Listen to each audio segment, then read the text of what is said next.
Hello, fellow patriots, and welcome to the Federalist Files. We're going to be going over Federalist number 45 today. It is titled The Alleged Danger from the Powers of the Union to State Governments Considered. Written by James Madison, January 26, 1788. Topics include defense of federal power and states retain more power than the federal government. So throughout this one, it's very, very general. It's not that long.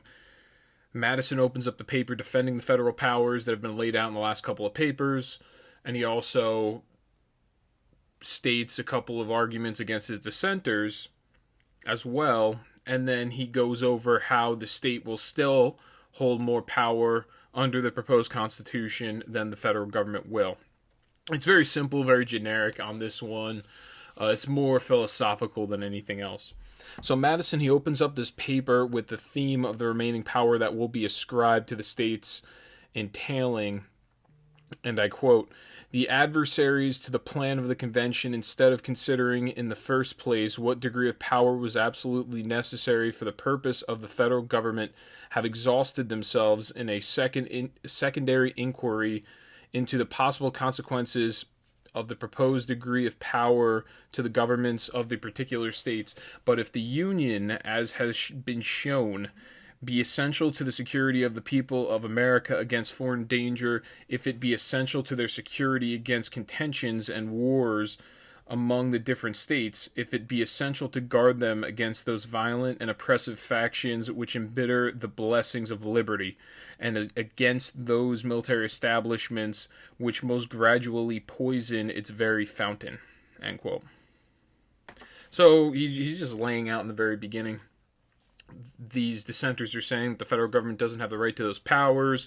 Under the new proposed constitution, they think that they jeopardize liberty, and they're antithetical to the existence of civil liberties. And what he's answering, he goes, the Union has been shown that it's needed for the security of the people to protect them against foreign danger.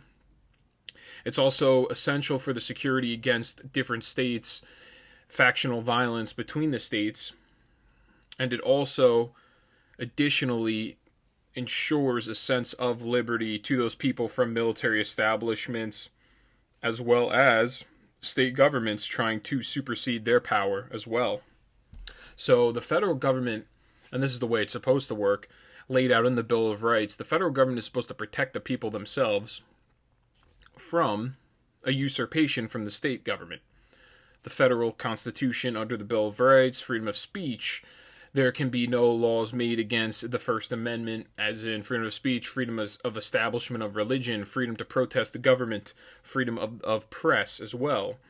These are all ensured under the First Amendment, under the Bill of Rights, the federal constitution. If the state tries to usurp their power and make some sort of, and codify a law that impedes or violates that First Amendment, then it is unconstitutional and it is void. And that's the point of having the federal government to begin with. So next he goes on. Madison, he must confront those who object to the given power of the federal government. He states, and I quote, "We have heard of the impious doctrine in the old world that the people were made for kings, not kings for the people. The real welfare of the great body of the people is the supreme object to be pursued." And that's him talking about the Constitution and the reason for this constitutional convention.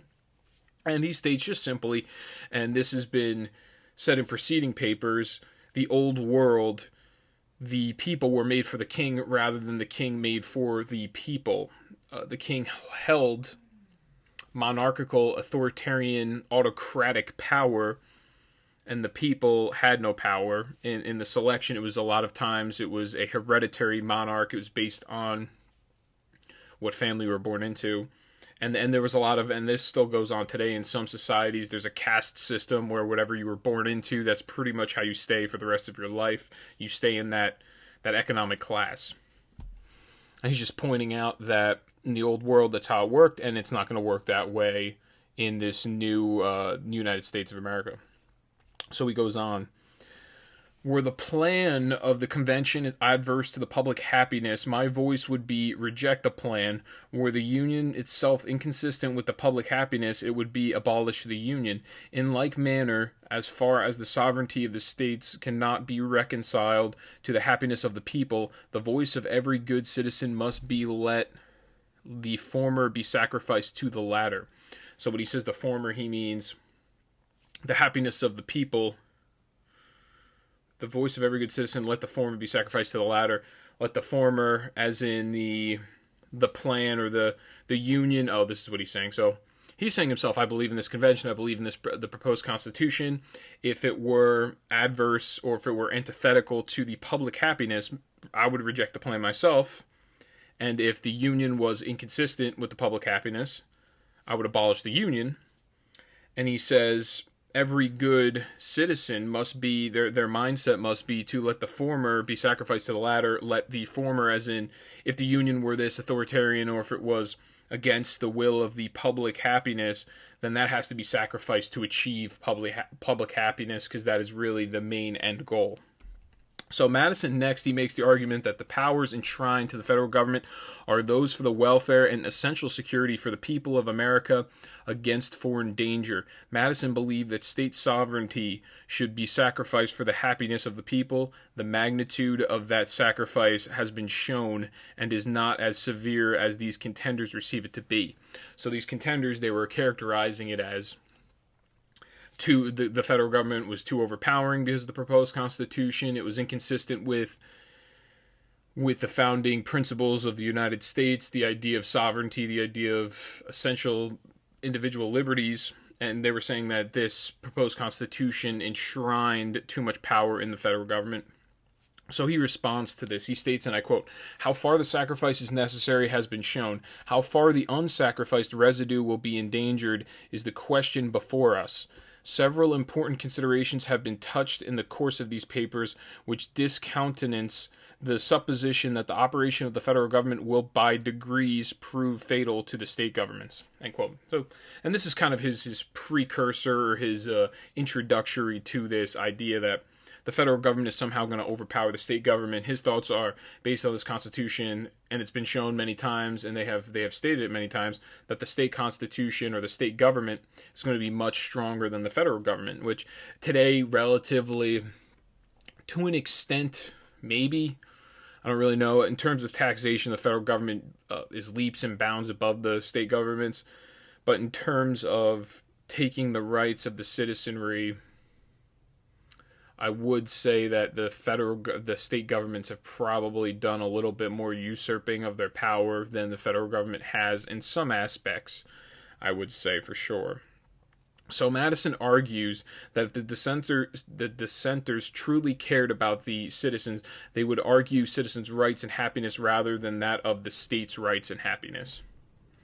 He states, and I quote, and he cites the feudal system here. He says, "In the feudal system, we have seen a similar propensity exemplified, notwithstanding the want of proper sympathy in every instance between the local sovereigns and the people, and the sympathy in some instances between the general sovereign and the latter. It usually happened that the local sovereigns prevailed in the rivalship and encroachments, had no external dangers, enforced internal harmony and subordination, and particularly had the local sovereigns possessed the affections of the people, the great kingdoms of Europe would at this time consist of as many independent princes as there were formerly feudatory barons."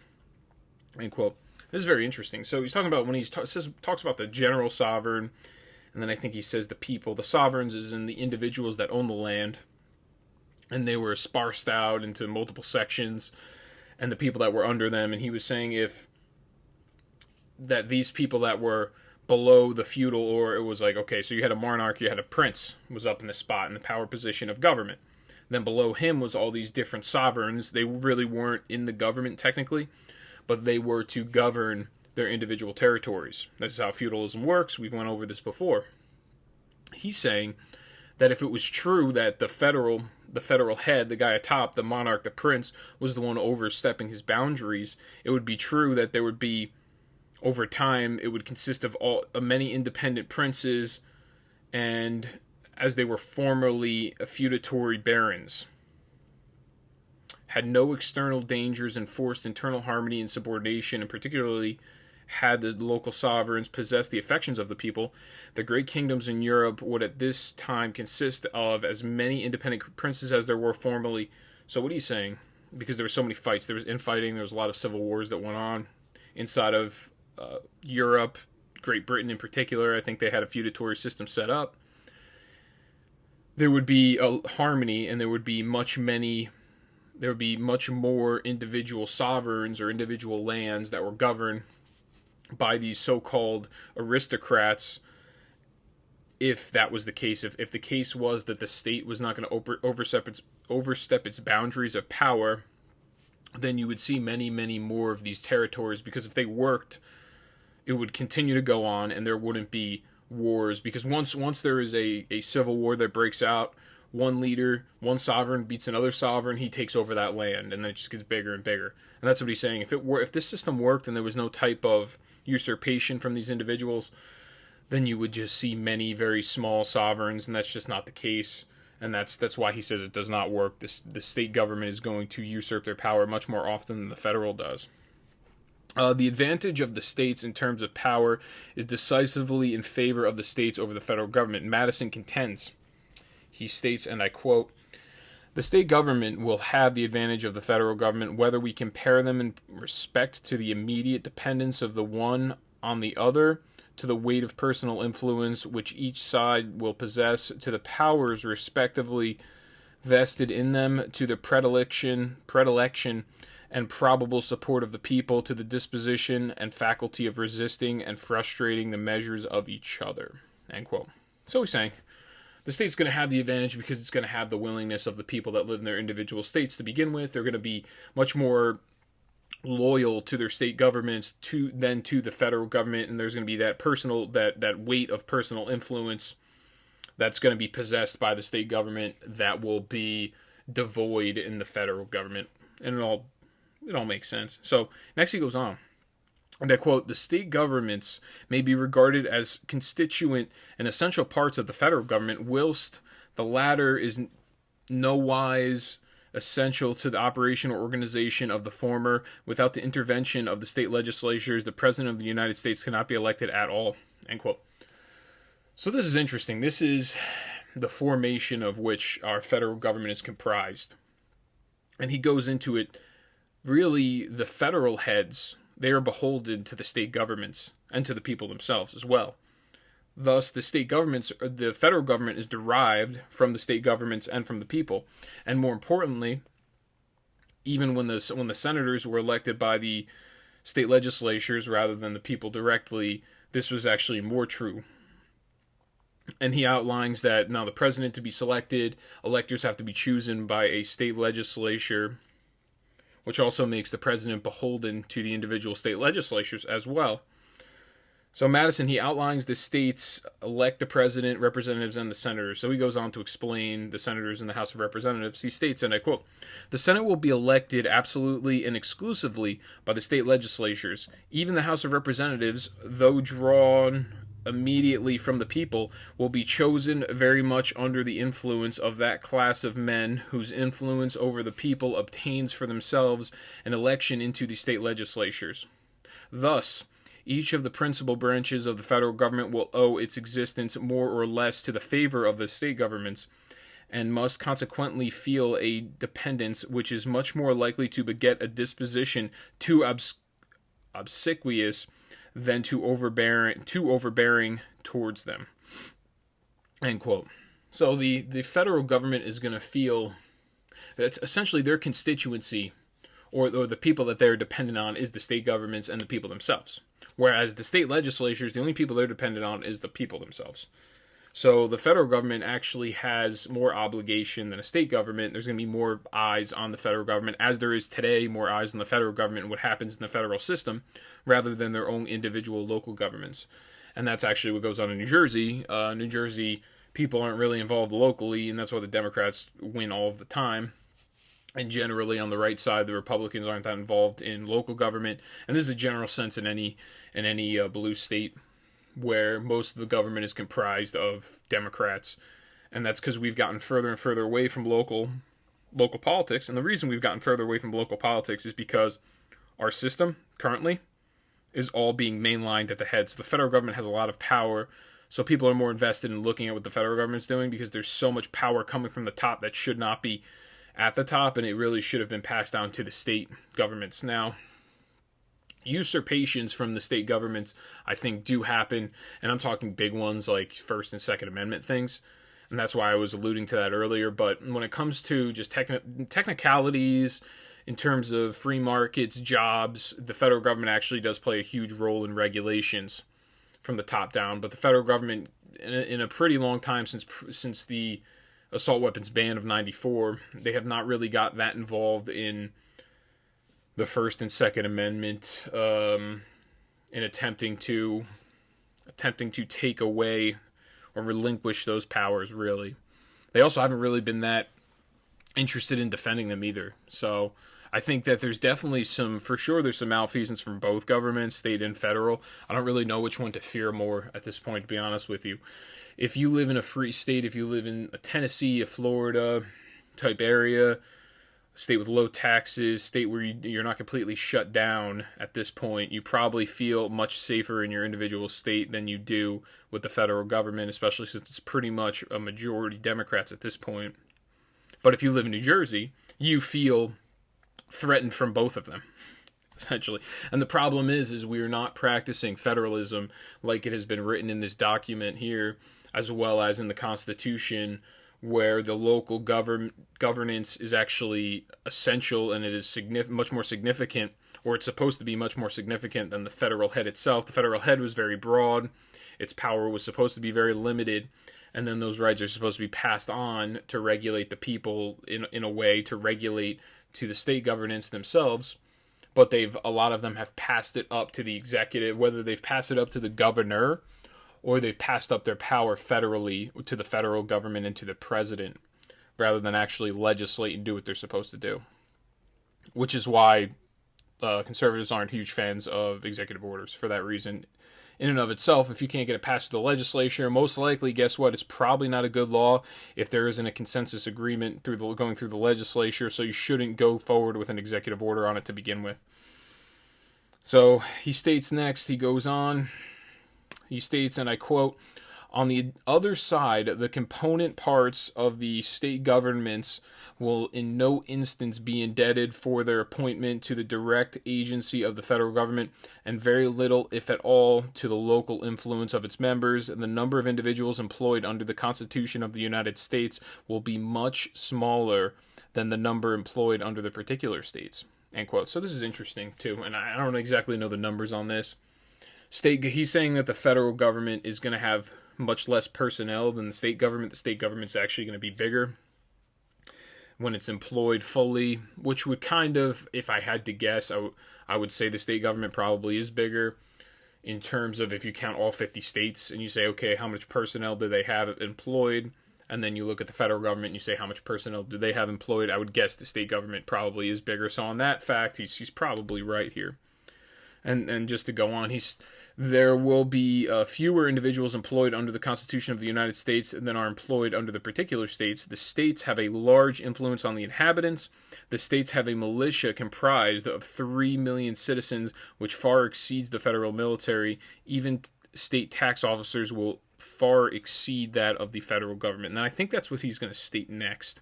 He's going to go on into the particulars of this. It's a pretty long quote, but I think it's worth your time here.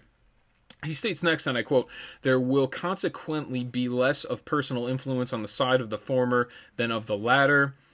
And when he says former, he's saying the federal government, the latter being the state governments. The members of the legislative, executive, and judiciary departments of 13 and more states, the justices of peace, officers of militia, ministerial officers of justice, with all the county, corporation, and town officers, for 3 millions and more of people intermixed, and having particular acquaintance with every class and circle of people, must exceed beyond all proportion, both in number and influence, those of every description who will be employed in the administration of the federal system. Compare the members of the three great departments of the 13 states, excluding from the Judiciary Department the justices of peace, with the members of the corresponding departments of the single government of the Union. Compare the militia officers of 3 millions of people with the military and marine officers of any establishment which is within the compass of probability, or, I may add, of possibility, and in this view alone we may pronounce the advantage of the states to be decisive. If the federal government is to have collectors of revenue, the state government will also have theirs. And as those of the former will be principally on the seacoast and not very numerous, whilst those of the latter will be spread over the face of the country and will be very numerous, the advantage in this view also lies on the same side. End quote. So he's saying civil officers, personnel, it far exceeds the state government, far exceeds that of the federal, and more importantly, the one that he mentions the most in particular is the militia and the military. And militia, in this sense, you would view it as the people that are firearms owners. Throughout the entire country, the amount of firearms that there are, apparently there's more than there are people. So I would guess around 330 million at least firearms. So yeah, we do far exceed in terms of ready militia or mobilize. We'd be able to mobilize many more units of people than the federal government would be able to with their own military, which is only, I think, about their active military, something like 3 million strong. It's not even close to comparison. So Madison next, he asserts the power delegated by the proposed Constitution to the federal government are few and defined. Those which are to remain in the state governments are numerous and indefinite. The former will be exercised principally on external objects, as war, peace, negotiation, and foreign commerce, with which last the power of taxation will, for the most part, be connected. The powers reserved to the several states will extend to all the objects which, in the ordinary course of affairs, concern the lives, liberties, and properties of the people, and the internal order, improvement, and prosperity of the state. End quote. And this is interesting. So he's saying, in the general sense, the federal government, their powers are few, and they're defined pretty broadly or pretty specifically, meaning that they're not going to overstep their power. That's what he's saying. And then those that remain to the state are numerous and indefinite. There's so many because the federal government only holds whatever is written in the Constitution. That is the only powers that they hold, and other than that, there is no other enumerated powers or enumerated objects, whereas the state government, and it is the 10th Amendment, stating that those rights and those powers that aren't mentioned in this federal Constitution are given to the states or the people. So they have numerous and indefinite amounts of power. And I thought the most interesting part of this was the very end when he says, the former will be exercised principally on external objects as war, peace, negotiation, and foreign commerce. So that's only the federal government will deal with those things. With which last, the power of taxation will, for the most part, be connected. So the federal government's also going to have a little taxation as well. The powers reserved to the several states will extend to all the objects which, in the ordinary course of affairs, concern the lives, liberties, and properties of the people, and the internal order, improvement, and prosperity of the state. So they have a lot of powers, if that's the way you look at it there, in a general sense. So he adds next, he states, and I quote, the operations of the federal government will be most extensive and important in times of war and danger, those of the state governments in times of peace and security, as the former periods will probably bear a small proportion to the latter. The state governments will here enjoy another advantage over the federal government. The more adequate, indeed, the federal powers may be rendered to the national defense, the less frequent will be those scenes of danger which might favor their ascendancy over the governments of the particular states. So the only thing that would make them ascend, that would cause the federal government to actually ascend in their power to the particular states themselves, would only be in the sense of a national defense or creating a military. That would be the only, and they would be considered scenes of danger. Exigency situations would be the only time that the federal government would be fortified to the point where maybe it could actually ascend that of the particular state governments. Next, he goes on, he states, and I quote, If the new Constitution be examined with accuracy and candor, it will be found that the change which it proposes consists much less in the addition of new powers to the Union than in the invigoration of its original powers. The regulation of commerce, it is true, is a new power, but that seems to be an addition which few oppose and from which no apprehensions are entertained. The powers relating to war and peace, armies and fleets, treaties and finance, with the other more considerable powers, are all vested in the existing Congress by the Articles of Confederation. The proposed change does not enlarge these powers, it only substitutes a more effectual mode of administering them. End quote. So the argument, once again, is that the Articles of Confederation, it set a good outline for the powers that were to be entrusted in the federal government. The only thing that's new here is taxation. It is just this was used, the proposed constitution, to invigorate those original powers so that they can actually be used in an actionable manner, so that they can be instilled. Because before, the Articles of Confederation gave a very general phrase for it, but it didn't really list a method to enforce those powers. So next he goes on, and I quote, "The change relating to taxation may be regarded as the most important, and yet the present Congress have as complete authority to require of the states indefinite supplies of money for the common defense and general welfare as the future Congress will have to require them of individual citizens. And the latter will be no more bound than the states themselves have been to pay the quotas respectively taxed on them." End quote. So once again, the only new thing through the proposed constitution is the taxation, and before the taxation was administered from the federal government, the states were to, it was their obligation to pay it. Now it's actually being the obligation of the individual citizen themselves, and that's the difference. And the citizen, and what he's saying is really, the federal government didn't gain any power in this, because just like the state governments did in not giving that tax power, not giving that tax credit to the federal government, in just being negligent or just being non-compliant and saying we're not going to pay this tax, the people themselves can do the exact same thing. That's all he's saying here. And I would not be opposed to doing that, especially in the case currently right now. If somehow we figured out some sort of horizontal economy where everyone's just getting paid and there's no type of taxation and no one's giving money to the government, I would not be against that idea, because it has to get to a point where the people themselves that work every single day and work hard for a living for their wage, and now you're paying 40% of whatever you make to the federal government and the state government, there has to be a point where you draw the line and say we are sick of paying for nothing.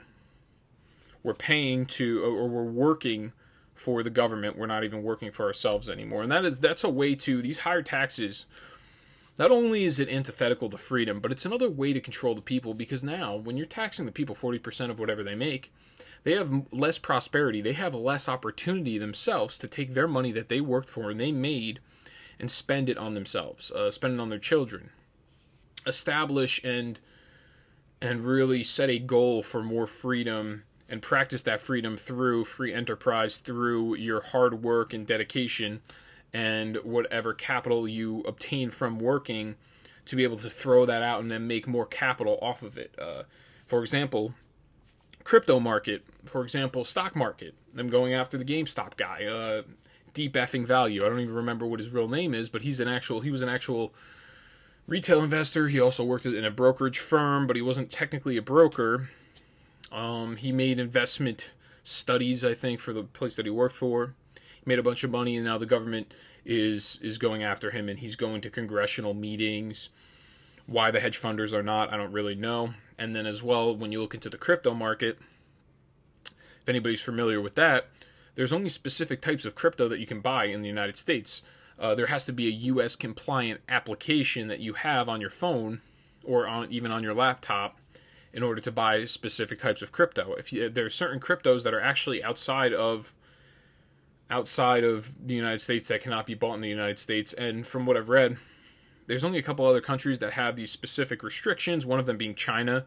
But other than, first world, like big countries with a lot of capital and a lot of gross domestic product, with the exception of China, we are the only other country that restricts the buying and selling of certain cryptos because of the use on different platforms. So we're set up in a system where the government is not allowing a free and prosperous America, and it's because we do have a lot of social safety nets. So the government wants you to go through the FDIC, the government wants you to invest with banks, invest in the stock market instead. And any alternative source to them is labeled as unsafe, and that's because we have a lot of social safety nets, because as soon as people go and spend, if they end up blowing their money, then now the government is somehow accountable for taking care of you. And I think that's part of the reason why the government has these specific restrictions. And that's mostly on us. I think that's up to that's on the people. That's the people's fault for requesting from their government a social safety net more than anything, and then allowing their government to get away with it. And there's certain guys in the crypto market, crypto Twitter, they have found ways to obviate the fencing put up by the different restrictions put up by the federal government. So he goes on here, and this is the very last quote. He ends it, and I quote, "Had the states compiled or complied punctually with the Articles of Confederation, or could their compliance have been enforced by as peaceable means as may be used with success towards single persons, our past experience is very far from countenancing an opinion that the state governments would have lost their constitutional powers and have gradually undergone an entire consolidation. To maintain that such an event would have ensued would be to say at once that the existence of the state governments is incompatible with any system, whatever that accomplishes the essential purposes of the Union." End quote. So this one's really interesting. He just kind of ends it where he's saying if the Articles of Confederation, if it was so, or if the proposed Constitution is too overpowering from the federal government and there's going to be consistent breaches of state rights and individual rights, because now it passes the powers not onto the states but onto the individuals themselves, then he says when we were under, if the states had complied with the Articles of Confederation, then wouldn't they have had the same thing, or the same problem would have ensued? That the state governments themselves would have lost their constitutional powers, and they would have gradually undergone an entire consolidation. So when he means an entire consolidation, he means individual states would fight each other. There would, because of jealousies, if we continued under this Articles of Confederation. That's all he's saying, just factional infighting to maintain that such a government would have ensued. So he's saying if the government was so tyrannical, wouldn't there be a bunch of infighting and then consolidation of the individual states under the Articles of Confederation, because the rules generally were kind of the same, just that they extended only to the states and not to the individuals themselves. So that's really it for this one. I greatly appreciate everyone for tuning in. Today's Monday. Please check out my weekend special that I had just before. It's about, I had a bunch of topics on there. School, the electrical grid failure in Texas. I do about 20 minutes of that. You got some good stuff there, some facts and data analysis. That'll be it for this one. I greatly appreciate everyone for tuning in. Please check out it should be Thursday morning, Wednesday night. It will be another current event piece, and then on Friday I'll be doing another Federalist paper, and then the weekend special as well. So thank you very much. I will see everybody on Thursday.